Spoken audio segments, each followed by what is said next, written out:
Sa isang misteryosong futuristic facility na parang paaralan pero kulob sa loob ng mga pader, nakatira ang mga batang pinapalaki sa sobrang linis at controlled environment. Isa sa kanila si Tokyo, mahinhin, tahimik, pero curious. Isang araw, habang kumukuha siya ng exam, may lumitaw na kakaibang tanong sa huli, "Do you want to go outside of the outside?" Hindi ito ordinaryong tanong. Parang may tinig na nanggagaling sa labas, nagtatanong kung gusto niyang tumakas sa mundong ito. Sa likod ng perpektong sistemang ito, parang may malit, at si Tokyo, unti-unting nagkakaroon ng pagdududa. Kaya't mag-like, subscribe, at pindutin ang bell para makakuha kayo ng notification kung anong anime naman ang ishe-share ko sa inyo. 15 years after ng isang tragedy na binura ang modern civilization, naglalakad sina Kiriko at Maru sa remnants ng mga guho sa Japan. Si Kiriko, 20 years old na bodyguard na may misteryosong nakaraan, at si Maru, isang tahimik ngunit matalas ang galaw na binatilyo, ay may mission na hindi pa niya naiintindihan. Gutom at pagod, pumasok sila sa isang abandonadong bahay, umaasang makahanap ng pagkain. Sa halip, natagpuan nila ang mga kalansay ng mag-asawang halatang namatay sa kagutuman. Tahimik silang nakatingin, isang paalala ng mundong wasak at walang awa. Hindi makatulog si Maru dahil natural sa kanyang hindi makatulog agad. Kaya't nag-usap sila at binanggit ni Kiriko na may hinahanap siyang 2 tao. Habang papalabas, sinalubong sila ng isang gang. Galit at gutom rin ang mga ito. Banta ni Kiriko ang kanyang Kiro Beam, isang high-tech na baril na nakakalusaw kahit ng bakal, pero isa sa mga lalaki ay tumawag ng bluff. Umalma si Maru, at sa isang iglap, madali niyang tinumba ang mga kalaban. At sa wakas, pinaputok ni Kiriko ang baril, sumabog ang sinag at natunaw ang bakal. Ang gang, gulat at takot, ay umatras at pinapasok sila sa kanilang lungga. Ginawang hostage ng 2 ang gang. Habang nagre-recharge ng battery ng baril gamit ang natagpuang generator sa hideout ng gang, sinabi ni Kiriko na hindi niya sigurado kung puputok talaga ang baril at sinugal lang niya ang lahat. Tinanong nila ang gang kung may alam silang lugar na tinatawag na Heaven. Isa sa kanila ang nagsabing may Tomato Heaven malapit. Wala silang choice kundi sundan ang lead, kahit alam nilang maaaring wala ring saysay ito. Sa gitna ng biyahe, natagpuan nila ang isang maliit na inn na pinapatakbo ng isang babaeng mukhang sanay mamuhay mag-isa. Ipinakita ni Kiriko ang litrato ni Robin, isang lalaking mahalaga sa kanyang misyon, isang koneksyon sa kanyang nakaraan. Pero hindi siya nakilala ng may-ari. Sa loob ng silid, si Maru ay nagpapahinga sa outdoor bath, samantalang si Kiriko, nakaharap sa salamin, sinubukan niyang halikan ang refleksyon niya. Biglang pumasok ang motel owner at naging embarrassed si Kiriko. Habang lumalalim ang gabi, binanggit ng innkeeper ang tungkol sa isang halimaw na tinatawag na man-eater, isang nilalang na ubod ng lakas at nagtataglay ng supernatural na galaw. At nag-advise na huwag silang lumabas. Sinabi ni Kiriko na kaya nilang patayin ito gamit ang Kiro Beam niya. Tila ba nagkaroon ng subtle reaction ng innkeeper nung sinabi ito nila Kiriko. Sa hapunan, tinanong ng innkeeper kung incestuous ba sila. Na-shock si Maru. Ipinaliwanag ni Kiriko na sis lang ang tawag sa kanya ni Maru dahil hired lang siya bilang escort ni Maru, papuntang sa isang lugar na tinatawag na Heaven. At wala siyang romantic feelings para dito. Tahimik lang si Maru pero deep inside ay broken-hearted. Ngunit pagdating ng gabi naging mabigat na ang hakbang ni Kiriko. Si Maru na matagal makatulog ay bagsak agad. Naisip niyang may inilagay ang may-ari sa kanilang pagkain. Habang bumabagsak ang talukap ng kanyang mga mata, nakita niya ang babae, may hawak na baril, nakatanaw sa bintana kung saan dumapo ang anino ng nilalang. Sa gitna ng katahimikan, dumating ang halimaw. Sa loob ng Takahara Academy, si Tokyo ay hindi mapakali. Kausap niya si Tereo, batang babae na naka-wheelchair, at nag-usap sila tungkol sa labas ng paaralan nila. Nang biglang sumakit ang katawan niya at may tinatago siyang karamdaman. Bumalik na lang siya sa kwarto niya sa sobrang sakit. Habang si Kuko, pinakita ang drawing na binigay sa kanya ni Kona. Nagtampo si Tokyo bakit binigyan siya ni Kona ng drawing dahil madalas siya ang binibigyan nito. Para di magtampo si Tokyo, nag-drawing na lang ng panibago si Kona. Ang mga drawing ni Kona ay galing sa imagination niya. Bakit may kakaibang attraction si Tokyo sa mga drawings, at ano ang ibig sabihin ng mga ito? Samantala, nagising si Kiriko sa kalagitnaan ng gabi at ginising niya si Maru. Hindi lang lason ang nilagay sa pagkain nila, isang trap ito. At naroon na nga ang halimaw, isang man-eater, misteryosong nilalang na tila gawa sa flesh at mechanical parts. Nakatayo ito sa labas ng bintana, tila amoy na amoy sila. Ang motel owner, may shotgun sa kamay, pero hindi para ipagtanggol sila, tila may sariling motibo. Hinabol nila ang man-eater at nadiskubre nila na parang meron itong whips. Natamaan ni Kiriko ang isa sa 3 whips at isang pakpak nito. Nag-flicker ng ilaw si Maru para ma-attract ang man-eater at noong nagkaroon na ng clear shot si Kiriko, bigla siyang pinigilan ng motel owner. Sinabi ni motel owner na ang man-eater ay ang anak niya, dahil ang anak niya ay naabsorb nito. May mga pagkakataon na niligtas siya ng man-eater sabi ni motel owner, kaya alam niya na andoon pa rin ang anak niya. Sinabi ni Kiriko na nakain din siya ng man-eater dati, at hahayaan na nila sana ito, nang bigla na lang patayin nito ang motel owner. Merong pause between sa attacks ang man-eater, at iyon ang chance nila para mapatay ito sabi ni Kiriko. Inakala ni Maru na napaka-cold-hearted ni Kiriko para sabihin nito ngunit di niya alam na umiiyak na pala ito. Si Maru ay isang tao na tila may enhanced physical capabilities at nakaiwas siya sa atake ng man-eater. Ginamit niya ang kanyang superpower abilities na Maru Touch at napatay niya ito. Kinabukasan, umalis na sila Maru at Kiriko sa motel. Naiwan ang bangkay ng motel owner, at ang halimaw na tila tao rin sa likod ng anyo. Nasa isip nila kung bakit di agad inatake ng man-eater ang motel owner. Dahil ba may pumupuntang tao sa motel at may mga prey ito dito, o dahil andoon pa ang anak ng motel owner sa loob ng man-eater. Balik tayo sa academy. Naglalaro ang mga bata nang mapunta si Tokyo sa teachers only door. Sumagi sa isip niya kung ano ang nasa kabila ng mga pintong iyon. Matapos ay pinanood nila si Taka na gamit ang isang device ay nakaakyat sa mataas na part ng poste. Nag-error ang mga device at nahulog siya ngunit bumangon lang siya nang parang walang nangyari. Napayakap si Mimi Himer kay Shiro at nag-nosebleed ito.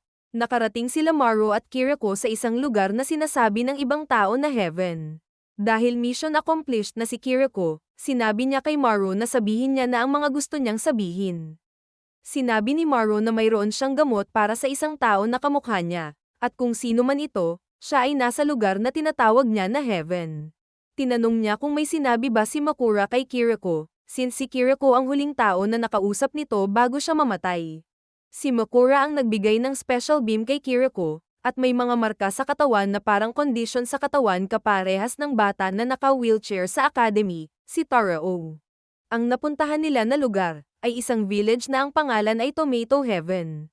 Nakilala nila si Kukusabe at ang mga tao sa village. Sinalubong sila ng maayos dito. Ginabi na sila sa village at walang nakakilala kay Maru. Instead, may nakakilala kay Kiriko. Kamukha ni Kiriko ang isang female electro-kart racer, at ang lalaking nakakilala sa kanya ay isang fan. Si Kiriko ay isang racer na biglang nawala matapos accidentally mamatay ang kanyang younger brother. Nag-deny sila na siya ito. Matapos ay tinanong nila saan nila nakuha ang box na may mark na kaparehas ng nasa baril ni Kiriko. Tinanong nila kung mayroon pang lugar na tinatawag na heaven. Sinabi ng lalaki na minsan ay nakikipag-trade sila sa Tokyo, at kung mayroon mang heaven, iyon ang Asakusa. At doon ang naging next destination nila. Sumabay sila sa trading boat ng village papuntang Tokyo nang biglang sinabi ni Maru na may gusto siya kay Kiriko. At dahil si Maru ay isang hormonal teenager, ay medyo pinwersa ni Maru ang sarili niya kay Kiriko. Dahil nasa isang bangka sila at walang magiging takas si Kiriko dahil sa implications. Ngunit nahimasmasan si Maru at nagsorry. Sinabi ni Kiriko na babae man siya tignan sa panlabas, isa siyang lalaki deep inside. Ito ang kwento ni Kiriko. Totoo na isang electro-kart racer si Kiriko 5 years ago. Ngunit ang kwento niya ay hindi ganon kasimple. Si Robin ay brother figure ng younger brother ni Kiriko, si Haruki. Matapos niyang ipagtanggol si Haruki sa mga gumagawa ng fake betting slips, nakipagkita sila sa mga kaibigan nila. Andoon si Kiriko na may dark hair, kasama ang taong tinatawag nila na Doc. Mayroong rumors na nag-experiment ito, hindi lang sa mga man-eater, kung di pati na rin sa mga tao. Ang dalawang tao na hinahabol ni Kiriko ay si Robin at si Doc, mula sa picture na pinakita niya kay Maru. Tuwing may mga man-eater, sama-sama si Haruki sa paghunt dito at minsan na itong nakapatay gamit ang kanyang crossbow. Isang araw, may race si Kiriko, Nag-scout si Haruki ng track at nakita niya ang isang man-eater sa field. Dahil di tumigil ang race, sinubukan niyang patayin ang man-eater ng mag-isa. Ngunit ang kanyang crossbow ay walang effect dito. Sinaksak niya ang man-eater, ngunit unti-unti itong inaabsorb nito. Napansin ni Kiriko na may man-eater at sinabihan niya ang ibang racer na bumalik at itigil ang race. Nang lumingon ang man-eater kay Kiriko, kinakain na ang kapatid nito. Nahati ang katawan ni Haruki at ang huling bagay na nakita nito ay si Kiriko na umiiyak. Nag-flashback lahat ng mga masasayang moments nila ng ate niya. Matapos ay nagising na lang ito sa isang ospital. Nanghihina siya habang naglalakad at sinubukan niyang magsalita, ngunit may mali. Nakita niya ang imahe ni Kiriko sa salamin ngunit sinasabi niya na siya si Haruki. Sinabi ng mga ibang doktor na dahil sa shock, baka inakala niyang siya si Haruki. Pero para sa tao na ito, siya si Haruki, at nilagay nila ang natirang parte ng katawan niya sa ate niya.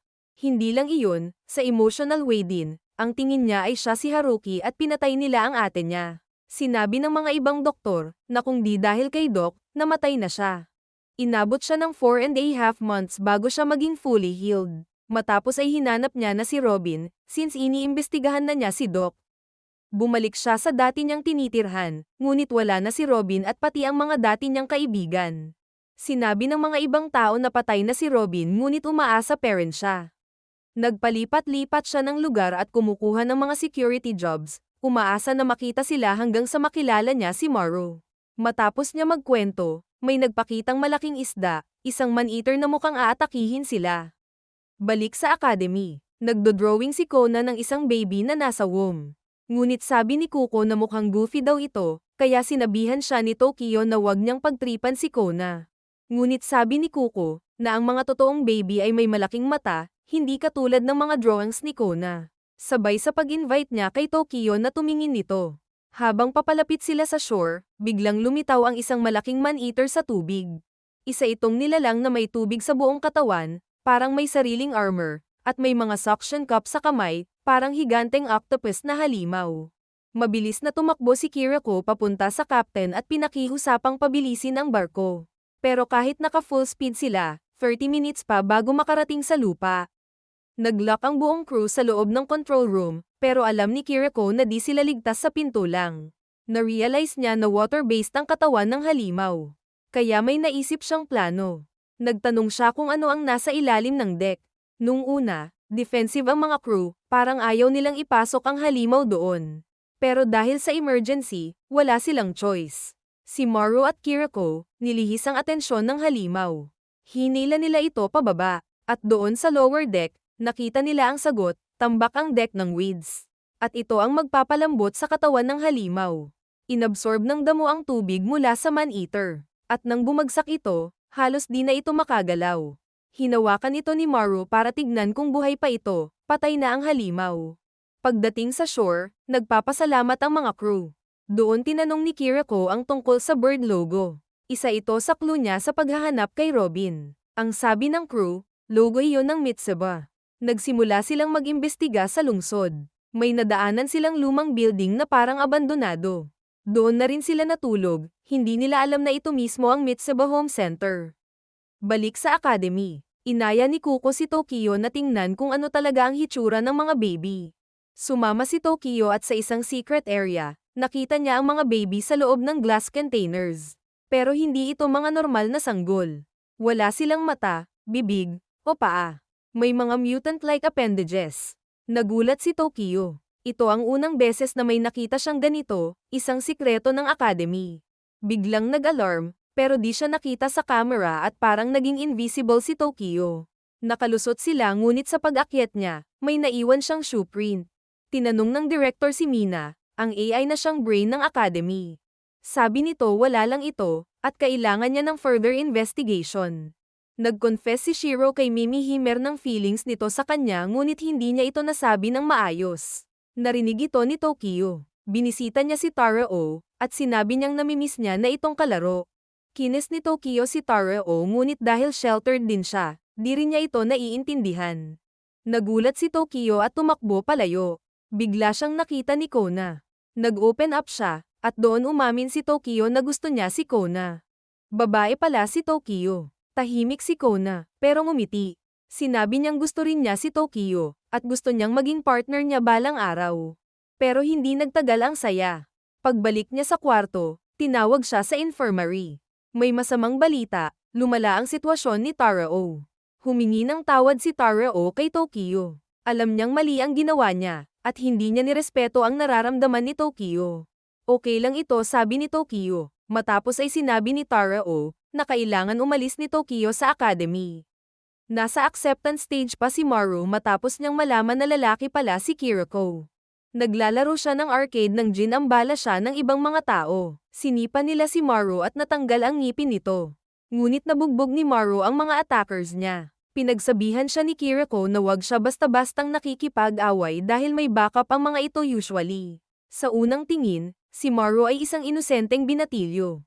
Medyo awkward, pero mabait.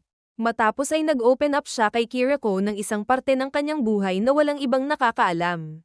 Noong bata siya, nakatira siya sa isang building kasama ang ibang bata, ngunit nagsarado ito at naghiwa-hiwalay silang mga bata. Napatay ang kanilang leader at wala silang choice kung di sumama sa killer ng leader nila. At naging parte sila ng gang nito. Hanggang sa dumating si Makura. Siya ang nagturo kay Maru kung paano pumatay, paano mag-survive, at paano gamitin ang kakaibang kakayahan niya para itumba ang mga man-eater. Lumabas saglit si Kiriko para kumuha ng supplies pero pagbalik niya, wala na si Maru. Nagulat ito at naging hysterical. Nagtatago lang pala ito sa sumunod na apartment. Umiyak si Kiriko dahil akala niya wala na si Maru at pinakita na may malalim na silang sister-brother relationship. O yun nga ba yun? Habang nasa kwarto kung nasaan ang mga babies, isang doktor ang nakapansin ng footprint sa mataas na parte ng pader. Pinuntahan niya ang mga students at nag-investigate. Matapos ng ilang araw, may mas matinding trahedyang naganap. Patay na si Taro. Natanong ni Tokyo kay Kona kung may parehas silang sakit ni Azura. Lahat ay malungkot. Ito na ang second death sa academy matapos ng self-deletion ng isang student, si Azura. Nagtataka ang scientist paano nagkaroon ng sakit si Taro, kahit na ang katawan nito ay isang experiment at immune dito sa mostly ng mga sakit. Si Tokyo naman ay may pagbabagong nararamdaman sa katawan. Matapos makremate ni Taro, pumunta ang isang doktor sa director at pinakita niya ang remnants ng katawan nito. Isang kakaibang remnants na hindi normal ang bumungad sa kanila. Si Maru at Kiriko ay nagpaplano sa susunod nilang pupuntahan. Nag-decide sila na pumunta sa mapa nila na may mark na super safe water, nang biglang may kumatok sa tinutuluyan nila. Isang lalaki ang gusto kunin ang services nila papunta sa lugar na Immortal Order. Dahil may doktor doon na kayang gawing immortal ang mga tao. Sinabi ng lalaki na pag ang mga man-eaters ay nilagay sa katawan ng tao, magkakaroon sila ng supernatural strength and immortality. Ngunit nang pinakita niya ang part ng man-eater, na-dissolve na ito. Nagbigay na lang ng pera sila Kiriko para sa information para sa location nito. Ngayon, sila ay pupunta sa lugar na may super safe water, tapos ay sa Immortal Order. Sa kanilang paglalakbay, narating ni Maru at Kiriko ang isang bayan na kilala sa pagkakaroon ng 100% safe water. Dito, nakilala nila si Tottori, isang batang babae na nagpapatakbo ng isang hotel. Inalok niya sila ng matutuluyan habang nagsisiyasat sa lugar. Habang sinusuri ang paligid, nakatagpo sila ng dalawang sugatang lalaki. Sa gitna ng kanilang imbestigasyon, isang mabangis na oso ang umatake sa kanila. Ginamit ni Kiriko ang kanyang Kiro Beam upang pabagsakin ang isang poste sa oso. Pansamantalang pinatulog ito. Sinubukan ni Maru gamitin ang kanyang Maru Touch upang patayin ang oso, ngunit nabigo siya. Sa huli, sa pamamagitan ng isang matapang na plano, nagtagumpay silang mapatay ang oso. Matapos ang insidente, binalikan ni Maru si Kiriko upang ipaalala ang kanyang promise, isang mapagbirong usapan tungkol sa paghawak sa dibdib ni Kiriko kapalit ng kanyang katapangan. Tumanggi si Kiriko, ngunit biglang dumating si Tottori at nag-invite kay Maru sa kanyang kwarto. Sa loob ng kwarto, inalok ni Tottori si Maru ng extra service kapalit ng pera. Nang ilagay ni Tottori ang kamay ni Maru sa kanyang dibdib, biglang nag-activate ang Maru Touch ni Maru. Isang kakayahan na dati gumagana lamang sa mga man-eater. Nagulat si Maru at agad na tinawag si Kiriko. Pareho silang nagulat sa pangyayari, at si Tottori naman ay tila hindi nabahala. Ang insidenteng ito ay nagbukas ng tanong, bakit gumana ang Maru Touch kay Tottori? Samantala, sa loob ng academy, si Tokyo ay nagkaroon ng kakaibang panaginip. Nakita niya si Azura, isang estudyanteng nag-self-deletion, na lumulutang sa ere. Nawala si Azura at may kakaibang bagay ang bumalot sa hita ni Tokyo. Panaginip lamang ito. Pagkagising, napansin ni Tokyo ang kakaibang tingin ng doktor sa kanya, na tila may alam sa kanyang kalagayan. Napansin niya ang boots ni Tokyo, tila parehas sa size ng nasa pader. Nagpasalamat si Tottori kina Maru at Kiriko sa kanilang tulong. Ibinahagi niya ang kanyang pangarap na maging Hotel King. Ngunit kinabukasan, nalungkot siya sa balitang namatay si Iwata, ang isa sa mga sugatang lalaki na kanilang natagpuan. Ang mabilis na pagbabago ng emosyon ni Tottori ay nagpapakita ng kahinaan ng mundo na kanilang ginagalawan. Sa academy, kahit may mga kababalaghan na nagaganap, di pa rin tumitigil maging hormonal teenager ng mga bata. Si Tokyo at Kona ay tuloy-tuloy na na-develop romantically, at mukhang magkakabunga ito. Pagkatapos ng isang mahabang biyahe, narating na rin ni Maru at Kiriko ang lugar kung saan matatagpuan ang lugar na may grupong Immortal Order. Pero kahit anong tingin nila sa paligid, wala man lang bakas ng organisasyon. Tahimik ang paligid, parang walang tao. Kaya naisip ni Kiriko ang isang simpleng plano, gumawa ng karatula. Sinulat nila na tatanggap sila ng kontrata para pumatay ng man-eater. Isang paraan nila para mapansin. At habang nag-aantay, nagluto sila ng huli mula sa ilog. Sa gitna ng pagkain at katahimikan, walang kaalam-alam ang dalawa, pinagmamasdan na pala sila. May mga taong sumusubaybay mula sa dilim. Mga gwardya ng mismong Immortal Order. Agad nilang inireport sa isang doktor ang dalawang kakaibang bisita, at iniutos ng matataas na opisyal na dalhin agad sila. Pero hindi ang Immortal Order ang unang nakalapit sa kanila. Isang grupo ng rebelde ang lumitaw mula sa anino. Tawag nila sa sarili nila ay Livy Human. Ang kanilang leader, Mizahasha, ay matapang at diretso. Sa kanilang pananaw, ang Immortal Order ay isang organisasyong nagtatago ng kasamaan. Hindi lang eksperimento sa katawan, kundi ang pinakamatinding kasalanan, ang pagbure sa pagitan ng tao at makina. Sinasabi ng Livy Human na may isa pang nilalang sa loob ng gusali. Isang man-eater. At ito ang dapat nilang tapusin. Inalok nila si Maru at Kiriko ng kontrata. Isa lang ang misyon, patayin ang man-eater sa basement ng gusali habang nagsasagawa sila ng demonstrasyon sa labas. Kinabukasan, nagsimula ang plano. Sa labas, sumisigaw si Mizahasha, hawak ang megaphone. Galit, sigaw ang hustisya. Tinanggal niya ang kanyang prosthetic leg bilang paraan ng protesta laban sa organisasyon. At sabi niya, ang makina at tao ay di dapat pinagsasama. Ang rally ay unti-unting nagiging kaguluhan. Samantala, sa loob ng gusali, sa tulong ng double agent, tahimik na nakapasok sina Maru at Kiriko sa basement. Pero isang bagay ang hindi tama. Maganda ang ilaw. Malinis ang paligid. Masyadong tahimik. Sabi ni Kiriko, posible itong may connection sa life support systems. Pero si Maru, mas alerto, parang may mali sa buong setup. Pakiramdam niya, posibleng trap lang ito. At doon nila nakita ang kanilang unang target, isang maliit na man-eater. Walang kahirap-hirap itong pinatay ni Maru. Ngunit hindi pa doon nagtatapos. Sa kalaliman ng basement, may isa pang nilalang. Mas malaki, mas tahimik, mas mapanganib. Habang si Kiriko ay nag-aasinta gamit ang kanyang baril, bigla siyang natulala. Isang hypnotic wave ang bumalat sa kanya. Bigla na lang siyang dinala sa isang ilusyon, mga halimaw na humahabol sa kanya. Sinusubukang patayin siya at si Maru. Kahit anong putok niya, walang effect. Hanggang sa unti-unti na siyang kinakain. Isa-isa siyang pinupunit, wala siyang magawa. Hanggang sa hinalikan siya ni Maru. Isang simple at tahimik na paraan para gisingin siya mula sa bangungot. At nang magising siya, nanambalik ang kanyang ulirat. Kinomfort siya ni Maru. At nang makumpirma nila ang tunay na anyo ng halimaw, pinatay ni Maru ang malaking man-eater. Tulad ng dati, mabilis. Tahimik, walang pag-aalinlangan. Bigla na lang, may isang lalaking lumapit. Nakaitim, may baril, may suot na eye patch. Tinitigan niya ang bangkay ng halimaw, at sa mahinang tinig, sinabi niya kung sino siya. Siya si Dr. Usami. Sa gitna ng kaguluhan, nagbato ng bato ang isang Livy Human, binalik naman ito ng isang Immortal Order. Umiwas si Mizahasha, at nahulog. Umalis ang mga Livy Human at nag-regroup.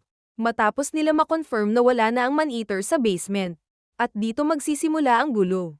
Kahit unconscious lang si Mizahasha, Sinabi ng mga taong malapit sa kanya, sa ibang miyembro na patay na ang kanilang leader.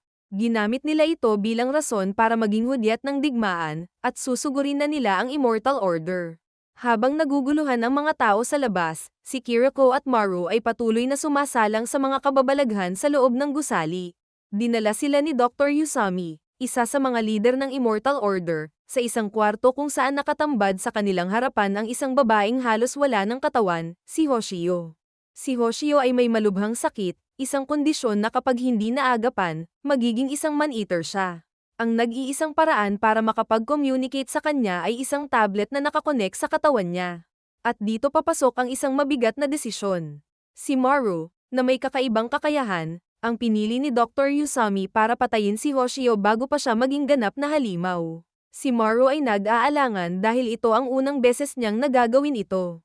Ang tapusin ang buhay ng isang tao. Si Hoshio, bago ang lahat ng ito, ay humiling lang ng isang bagay, gusto niyang makita ang langit. Isang simpleng hiling na sa mundong puno ng sakit at kasamaan ay tila imposibleng mangyari.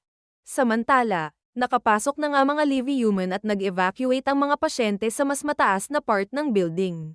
Bago pumanaw si Hoshio, iniwan niya ang isang mensahe para kay Dr. Usami, ang lalaking nag-alaga sa kanya ng matagal. Nagpasalamat si Hoshio kay Usami na namatay siya bilang isang tao, nagpasalamat din siya na binigay nito sa kanya ang kanyang mata, at mahal na mahal siya nito. Pagkabasa ng mensahe, kitang-kita sa mata ni Usami ang bigat na dala niya, at tinapos na ni Maru ang paghihirap ni Hoshio. Matapos nito ay nag-evacuate din sila dahil sa Livy Human. Sinabi ni Usami na hindi siya doktor. Ginawa lang siyang doktor ng mga tao matapos niyang gawan ng prosthetic ang isang bata, at kumalat na ang balita. Habang nag-aayos ang grupo ng Immortal Order para lumipat ng bagong lokasyon, si Kiriko ay nagpakita ng larawan ni Robin sa isa sa mga miyembro ng grupo ni Usami. Sabi nila ay nakita nila siya 2 taon na ang nakaraan. Si Robin ay may koneksyon sa Immortal Order. Pero paano siya napunta roon? Ano ang tunay na papel niya sa lahat ng ito? Ang Livy Human naman ay nagkaroon ng plano na gawing bagong base ang building dahil sa dami ng power o kuryente nito. Power na kailangan para mabuhay si Hoshio. Matapos ng lahat ng ito, si Dr. Usami ay nakayakap kay Hoshio, ay nagdesisyon na tapusin ang kanyang buhay. Pinili niyang magpakamatay, iniwan ang lahat ng mga tanong na hindi pa nasasagot.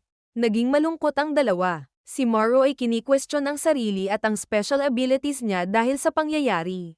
Balik sa academy, si Mimi Himer ay nasa underground nang bigla niyang makita ang isa niyang classmate. Matapos nito, tinanong siya ni Tokyo bakit siya masaya, sagot niya, dahil nagkaroon siya ng magandang panaginip.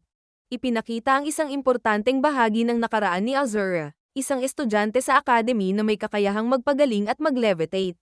Si Azura, na parang alien sa hitsura at powers, ay nagpakita kay Kona upang magpaalam, pero ang lahat ng iyon ay nauwi sa isang hindi inaasahang pagtatapos, nag-self-deletion siya. Ginamit ni Kona ang powers niya na mag-scan ng lugar para makita si Azura ngunit huli na ang lahat. Kinomfort ni Azura si Kona na kahit wala na siya ay hindi siya nag-iisa, at nagawa lang niya ito dahil alam niya na kung ano ang kanyang purpose. Matapos ang ilang taon, at nagka-developan na si Kona at Tokyo. Na-realize ni Kona na kung sino man ang responsable sa pagkamatay ni Azura, ay isusunod niya si Tokyo. May mga bisita sa academy, may isang doktor ang nakakita kay Tokyo na parang may mali sa kanya. May kakaibang pangyayari naman kay Mimi Himer, nakikita niya ang imahe ni Azura. Matapos nito, nag-announce ang robot teacher nila na di muna makaka-attend si Tokyo, nagtaka ang mga estudyante. At nilagay sa wheelchair si Tokyo at dadalhin kung saan.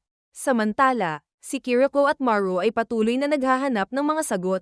Tumubo na ang ngipin ni Maru na natanggal nung inatake siya ng gang. Isang lindol ang gumuho sa kanilang daan, at dito nila nakilala si Juchi, isang scavenger na may mga kwento, mga conspiracy theory, at isang misteryosong buhay. Habang nakikipag-usap sa kanila, tinanong ni Kiriko si Juchi kung nakita niya si Robin, si Doc at ang symbol sa kanyang baril. Bago niya sabihin ang kanyang mga nalalaman, ay nagpark muna siya ng maayos kahit wala naman na talagang kalsada o nakaharang sa daan, questionableng kilos ito.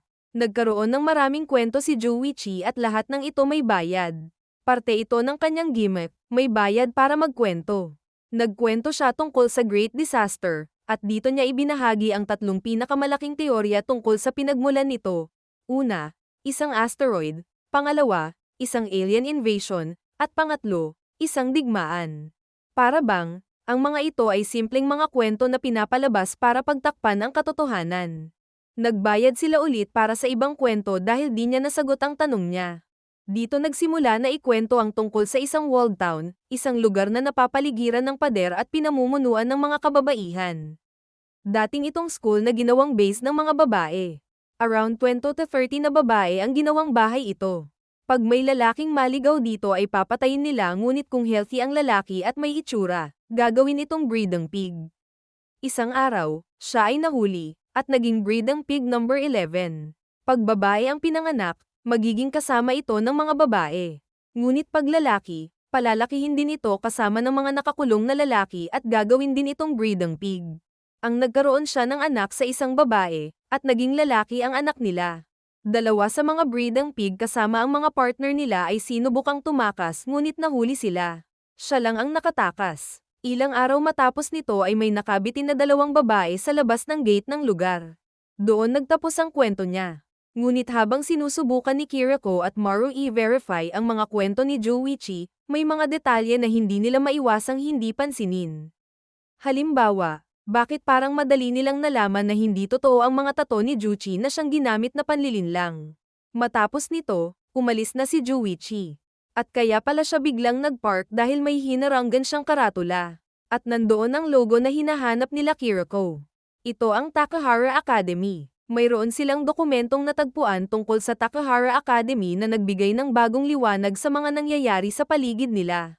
Hindi lang pala basta abandoned school ang building na iyon, kundi may koneksyon sa isang nursery, isang lugar kung saan ang mga bata ay pinapalaki, at parang may ibang layunin. Samantala, sa academy, ipinahayag ng direktor na si Tokyo ay buntis. Nagtaka ang mga tao dahil hindi tinuturo sa mga estudyante ang concept ng gender at sex.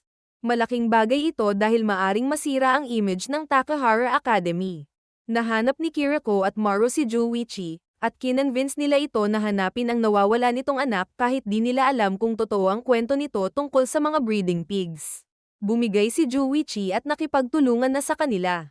May iba pang mark si Joichi sa katawan niya, na nagpatunay na totoo nga ang kwento niya. Sinabi rin ni Joichi, matagal nang nawawala ang anak niya, si Jugo. Binalaan sila ni Joichi na nagseselos ang mga babae sa lugar sa mga may malaking dibdib, at si Maru ay dapat mag-disguise na babae. Pumunta na sila Kiriko at Maru sa lugar, at si Juchi naman, naalala ang panahon na breeding pig siya. May nahanap na journal si Kiriko at habang sinusuri nila ang lugar, biglang lumamig ang paligid. Ito pala ay isang man-eater na may kakayahang mag-freeze ng lahat ng nasa paligid. Uminom ng tubig si Kiriko at niluwa niya ito nang malapit na ang man-eater. Naging smokescreen ito at na-realize ni Kiriko na lumalaban lang ang man-eater na parang gagamba at a distance, kaya lumapit si Kiriko at binaril ito. Matapos nito, umalis na silang dalawa sa lugar dahil wala ng tao dito. Pagkatapos ng laban, may nakatagpo silang dalawang dating breeding pigs, mga lalaki na ginamit sa pagpaparami sa loob ng walled town. At dito, isang napakahalagang balita ang ipinahayag nila, buhay pa raw si Jugo. Sinabi nila na ilang linggo matapos makatakas ni Joichi, may umataking man-eater. Ang man-eater nakakapatay lang nila Kiriko. At dahil gising lahat ng lalaki noong panahong iyon dahil umiiyak ang anak ni Joichi, nakatakas silang mga breeding pigs. Pagdating nila, lumapit si Joichi sa anak niya, at niyakap ng mahigpit. Naging emotional ang kanilang reunion. Ngunit sa isang nakakagulat na twist, muling umatake ang man-eater sa gabing iyon, naging malamig ang lugar. Napagtanto ni Maru na si Jugo pala ang naging reason. Hindi alam ni Maru kung paano niya na-conclude na si Jugo ang naging reason, basta alam niya lang. Naging okay din ang lahat. Tila ba parehas sila ni Maru na may special abilities. Ang bata ay may ability na gawing malamig ang isang lugar. Pagdating ng umaga, umalis sila Maru at Kiriko gamit ang van na gamit ni Joichi. Binigay niya ito as payment sa kanila dahil wala na rin itong dahilan para mag-travel pa dahil kasama niya na ang anak niya. Mas maganda pa ang van na gamit ng mga kasama niya, dagdag niya. Ngunit ang mga alaala ng nakaraan ay patuloy na gumugulo sa kanyang isipan. Noong panahon na sinubukan niyang tumakas, may isa sa mga kasama niya ngayon ang nag-inform sa mga babae noong panahon na iyon. At siya ang naging reason bakit sila nahuli at namatay ang nanay ni Jugo. Pinatay niya ito, kinuha ang sasakyan ng mga lalaki at kasama ang anak niya. Sila ay lumayo sa mga tao at lugar na nagpaalaala sa mga mapait na panahon ng buhay niya. Sa academy, pinakita na si Tokyo ay nanganganak at wala pala siyang nararamdamang sakit.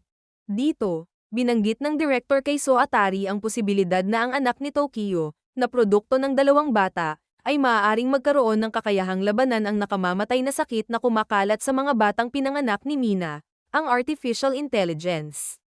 Habang nasa kanyang mga 80s na ang director, may plano siyang ipasa ang kanyang utak kay Miss Aoshima, ang recently promoted sa deputy director, upang maipagpatuloy ang kanyang mga layunin sa pamamagitan ng pagtransplant ng kanyang utak sa mas batang katawan. Isang chilling na pagnanasa ng kapangyarihan na hindi tumitigil para sa kaginhawaan ng mga bata. Balik kanila Maru at Kiriko. Nagpatuloy ang paglalakbay nila gamit ang van ni Joichi. Isang gabi, nakita nila ang usok mula sa malayo, kaya't nagdesisyon silang mag-imbestiga kinabukasan. At habang dumadaan sila sa mga pagsubok, napansin nila ang isang bagong direksyon sa kanilang landas na maaaring magdala sa kanila kay Robin, isang pangalan na matagal nang naguguluhan si Maru at Kiriko tungkol sa kung anong uri ng tao siya. Samantala, sa academy, ipinakilala si Mimi Himer na tumulong sa isang batang babae na si Oma, na tila nagtataglay ng isang mapanganib na kakayahan, ang kakayahang magdulot ng isang matinding ilusyon. Nang alisin ni Mimi Himer ang salamin ni Oma, naranasan niya ang isang nakakagulat na bangungot, at nawalan ito ng malay. Nagising si Mimi Himer sa infirmary nila at andoon din si Kona. Nag-open up si Mimi Himer kay Kona na parang mayroon siyang mga visions at premonitions na nakikita. May nakikita siyang isang bagay, matapos ng ilang panahon, ay mangyayari ito. Palabas si Mimi Himer at andoon si Oma. Kahit naging ganoon experience ni Mimi Himer kay Oma, tinulungan pa rin niya ito. Tinanggal niya ang salamin ni Oma at nagkaroon ulit ng mga ilusyon. Ngunit ito ay nalabanan ni Mimi Himer at na-comfort niya si Oma. Isang Sabado, nagkaroon ng announcement at nasa pool silang lahat. Tila may kakaibang misteryong magaganap. Bumalik si Tokyo at natuwa ang lahat sa pagbabalik niya. Magkakaroon sila ng test na may isang objective, ang makalabas sa academy at gampanan ang kanilang destiny na maging Hiriko, o isang man-eater. Matapos nito, kinausap ni Anzo si Taka dahil worried ito sa naging test nila. Si Anzo na may hawig kay Makura na nagbigay ng baril kay Kiriko. Ngayon may dalawang sanggol sa academy. Dahil ba kambal ang niluwal ni Tokyo? Isa sa mga katanungan na dumagdag sa misteryo. Si Tokyo at ang mga kaibigan niya ay tinawag ng robot teacher nila na parang isang babala tungkol sa mga darating na kaganapan. Isang weird na bagay, ngunit ito ay isang panaginip lamang. Ang mga sandali ng katahimikan at normalidad ay agad na winasak ng isang malupit na pagsabog na dumurog sa pader ng academy na nagbigay daan sa mga bata para matuklasan ang mundo sa labas. Ngunit sa loob ng nursery, ang doktor, si So Atari, ay naguguluhan kung aling bata ang anak ni Tokyo dahil sa mga pangyayari. Sa isang sulyap, ang lahat ng ito ay nagiging isang laro ng pagkakakilanlan at pagkawala. Nag-down ang artificial intelligence na namamahala sa academy, at nagkaroon ng pagsabog sa kisame.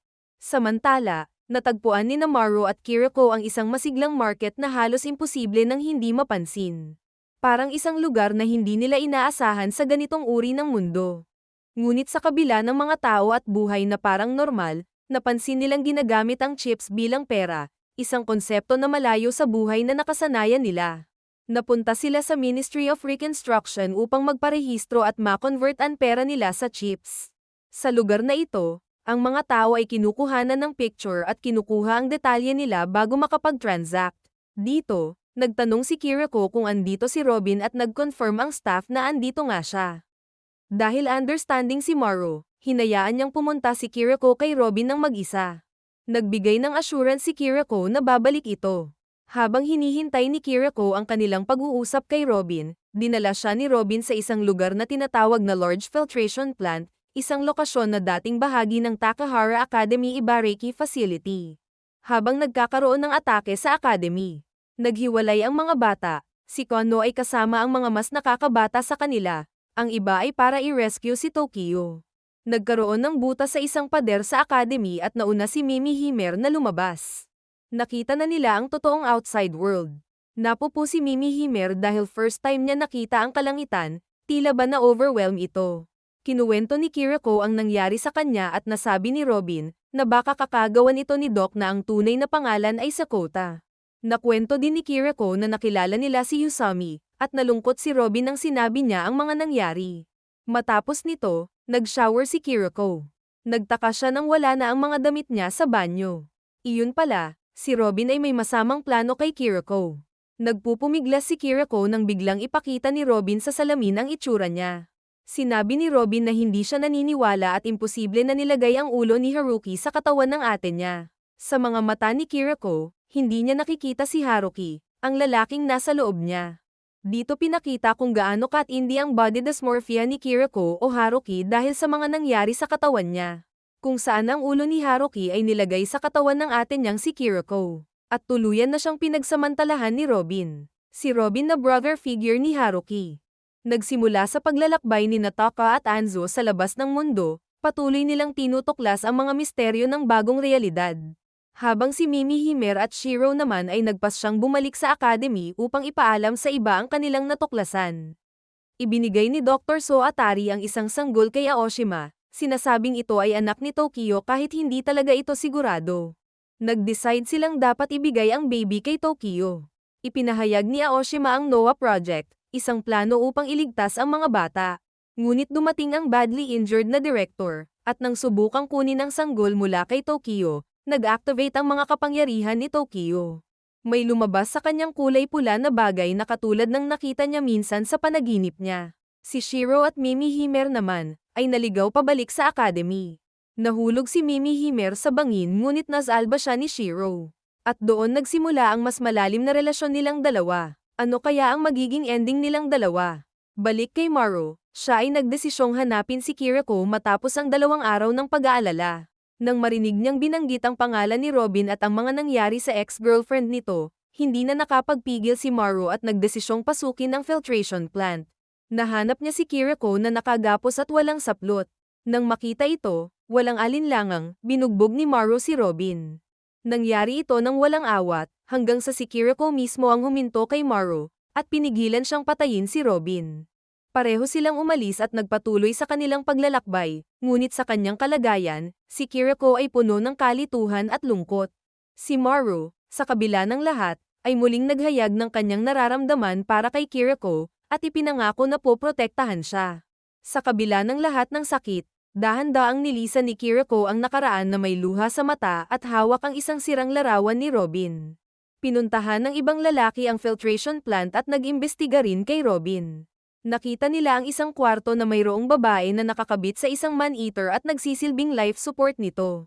Sa huling eksena, si Mimi Himer at Shiro, pati na rin si Taka at Anzo, ay makikita sa isang speedboat patungo sa isang bagong destinasyon, isang maliwanag na lungsod. At iyon ang season 1 ng anime series na ang title ay Heavenly Delusion o Tengoku Daimakyo. Like and subscribe para sa next anime na i-recap ko.